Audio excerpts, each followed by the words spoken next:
네, 오늘 9월 20일입니다. 수요일입니다. 새벽 예배에 나오시는 우리 성도님들을 환영합니다. 말씀 나누기 전에 공동기도 제목으로 기도하시겠습니다. 홍석과 집사의 암을 치료해 주십시오. 배옥진 집사의 뇌졸중을 치료해 주십시오. 언어가 회복되고 오른쪽 팔다리에 힘이 생겨나도록 해 주십시오. 곽한나 집사를 치료해 주십시오. 권하자 집사가 다시 걷도록 해 주십시오. 이승학 성도의 뇌종양 치료가 잘 되게 해 주십시오. 권현민 형제를 치료해 주십시오. 김에브라임 형제가 신장 이식을 속히 받도록 해주십시오. 김시희 집사가 걷도록 해주십시오. 김수진 집사가 재발하지 않고 치유되게 해주십시오. 예수님의 이름으로 기도합니다. 아멘. 아멘. 오늘 본문의 말씀은 히브리서 10장 26절에서 39절까지 말씀입니다. 정말 조심해야 될 것, 정말 우리가 믿음 생활 하시면서 정말 조심해야 될 것이 있습니다. 자, 어떤 내용인지 같이 한번 보시겠습니다.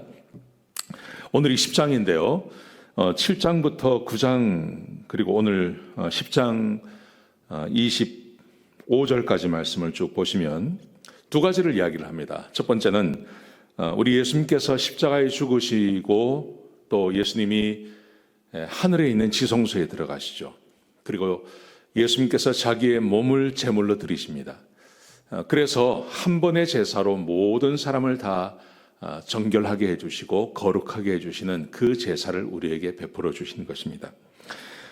자, 그런데 그렇게 하신 목적이 뭐냐 하는 것입니다. 그렇게 한 목적은 뭐냐 하면 우리로 하여금 하나님 앞에 나아가도록 하기 위함이라는 거죠. 하나님 앞에 나아간다는 말은 무슨 말이냐 하면 우리를 거룩하게 하시기 위함이라는 것입니다. 우리가 이미 거룩하게 되었기 때문에 우리는 하나님 앞에 나갈 수 있게 되었습니다. 여기서 그치는 게 아니라 이제 우리는 하나님 앞에 나가는 사람이 되었기 때문에 10장 23절과 24절 어제 말씀해 보시면요, 우리가 서로 사랑해야 되고 서로 섬기는 일을 해야 된다는 것입니다. 이것을 굉장히 강조합니다. 자, 그러면서 오늘 본문에 보시면 굉장히 무서운 이야기를 합니다. 아주 큰 경고를 하고 있습니다. 자, 26절에 보시면요, 만일 이런 진리에 대한 지식을 얻은 후에 계속 죄를 짓는다면 더 이상 그 죄를 용서받을 수 있는 제사가 없다. 이것을 6장에서 한번 강조했습니다. 한번 은혜를 받고 하나님께서 내려주시는 은혜의 비, 그 단비를 맞은 다음에 하나님께서 쓰시기에 합당한 채소를 내지 아니하면, 그러면 그 사람은 영원히 하나님께서 다시 그 사람을 위해서 십자가에 달리시는 그런 일은 없다고 말씀하시죠. 여러분, 이게 얼마나 중요했는지 이것을 두 번 강조합니다. 6장에서 한번 말씀하신 다음에 10장에서 다시 말씀하고 계시는 것입니다. 이런 진리에 대한 지식을 얻은 후에 내가 예수 믿고 구원받고 하나님의 백성이 될 수 있습니다. 이런 지식을 얻은 후에 계속해서 죄를 짓는다면, 그렇다면 그 사람은 더 이상 그 죄를 용서받을 수 있는 제사가 없습니다. 무슨 말이냐 하면요, 구원받고 나서 구원이 취소된다는 말이 아닙니다. 이런 지식을 얻고 이렇게 내가 이렇게 구원을 받을 수 있구나, 이것은 교회 안에 있는 우리 성도들을 말하는 것입니다. 교회 안이 아니라면 이 하나님과 예수 그리스도의 구속의 피와 우리가 어떻게 구원을 받는지에 대해서 누구도 이야기를 하지 않습니다. 그런데 교회 안에 들어와서 이런 복음을 들은 사람이 본인 스스로는 내가 구원받았다고 생각할 수 있습니다. 그런데 사랑하고 선한 일을 하고 섬기는 일을 하지 아니하고 계속해서 죄를 짓는다면, 여기서 그 죄를 다시 용서받을 수 있는 제사가 없다는 말은 이 사람은 구원받은 사람이 아니라는 말입니다. 이걸 정말 조심하셔야 됩니다. 내가 예수 믿고 나서 구원받았습니다. 누구나 그렇게 생각할 수 있습니다. 교회 와서요. 그런데 예수님을 믿은 다음과 예수님을 믿기 전과의 삶이 달라야 한다는 거죠. 만약에 여기에 변화가 없다면, 예수 믿고 구원받았다고 생각하고 내가 복음을 받아들였다고 고백하면서도 과거에 지었던 그 죄를 계속해서 짓고 있다면 이 사람은 구원받은 사람이 아니라는 것입니다. 자, 이렇게 기록되어 있습니다. 28절에 보시면요, 모세의 율법을 어긴 사람도 두세 사람의 증인만으로도 사형에 처해졌는데 하물며 하나님의 아들을 짓밟고 자기를 거룩하게 해준 언약의 피를 부정하고 은혜의 성령을 모독하는 자는 얼마나 크고 무서운 형벌이 그에게 임하겠는가. 복음을 듣고 교회에 들어오고 하나님의 백성이 되었다고 하면서도 구원의 목적대로 살지 아니하고 구원의 목적이 아닌 계속해서 죄를 짓고 살아간다면 그 사람은 구원받은 하나님 백성 아닙니다. 그래서 하나님의 심판이 반드시 그에게 임할 것이라고 말씀하고 계신 것입니다.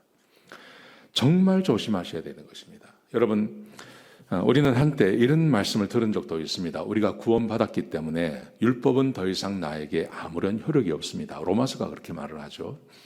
그렇기 때문에 내가 구원받은 하나님 백성이라면 어떻게 살든지 상관이 없습니다. 여러분, 그게 철저하게 잘못된 말씀입니다. 내가 구원을 받고 하나님의 백성이 되었기 때문에 다시는 이 구원은 취소되지 않으므로 내가 어떻게 살든지 상관이 없습니다. 그것은 정말 잘못된 것입니다. 구원의 목적이 무엇인지 모르고 하는 말입니다. 구원의 목적은 분명히 우리를 하나님께로 인도하는 것입니다. 그리고 하나님과 화목하게 지내게 하는 것이고요. 그래서 우리는 선한 일을 하기 위해서 하나님께서 우리를 구원하시는 것입니다.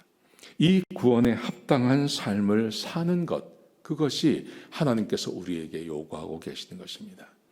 여러분, 이게 이렇게 피곤하다. 야, 이거 예수 믿고 나서 구원받는 게 정말 피곤하다라고 생각하십니까? 절대 그렇지 않습니다. 이게 얼마나 큰 은혜이냐 하면 하나님께서는 살아계시고 우리가 이 땅을 살아갈 때 하나님의 은혜와 복이 없이는 사람은 살아갈 수 없습니다. 그런데 사람이 하나님의 복을 받고 살아갈 수 있는 방법이 뭐냐 하면 우리가 하나님의 말씀에 순종할 때입니다.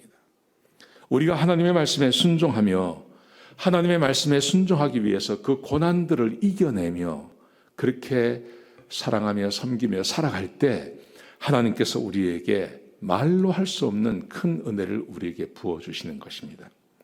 오늘 본문에 보시면 34절부터 39절부터 보시면 이렇게 되어 있습니다.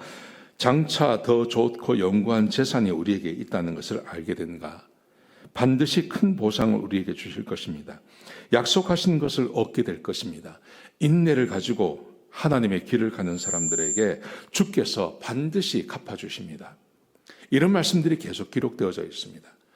여러분, 하나님께서 우리를 구원하시고 우리에게 서로 사랑하며 섬기며 악을 이겨내며 그렇게 살라고 우리에게 말씀하시는 이유는 단순히 그것에 사는 것이 목적이 아니라는 것입니다. 그렇게 살아갈 때 하나님께서 약속하신 복과 은혜가 우리 가운데 임하기 때문에 그렇습니다. 우리가 선하게 살고 또 사랑을 하며 성도들을 섬기며 그렇게 살아가야 할 이유 다른 데 있지 않습니다. 나를 위한 겁니다. 우리가 그렇게 살아갈 때 하나님께서 우리에게 축복과 은혜를 더하여 주시는 것입니다. 이 말씀 오늘 꼭 기억하셨으면 좋겠습니다. 정말 조심해야 될 것. 내가 구원받았기 때문에 나는 어떻게 살아도 상관이 없다. 아닙니다. 그거 정말 조심하셔야 됩니다. 내가 구원받은 하나님 백성이기 때문에 나는 구원받은 목적에 맞게 살겠습니다. 그래서 하나님의 복과 은혜를 경험하겠습니다. 그것이 구원받은 하나님의 백성들이 살아가는 방법인 것입니다. 오늘 하루 그렇게 살아가시기를 주의 이름으로 축복합니다. 기도하시겠습니다. 아버지 하나님, 귀한 말씀 주셔서 감사합니다. 하나님의 말씀에 순종하며 살게 하시고 또 서로 사랑하며 섬기며 살 수 있도록 도와주옵소서. 그럴 때 하나님께서 우리에게 축복해 주시겠다고 약속해 주셨습니다. 하나님, 그 복과 은혜를 누리며 사는 주의 백성들이 되게 하여 주옵소서. 감사합니다. 예수님의 귀하신 이름으로 간절히 기도드렸습니다. 아멘.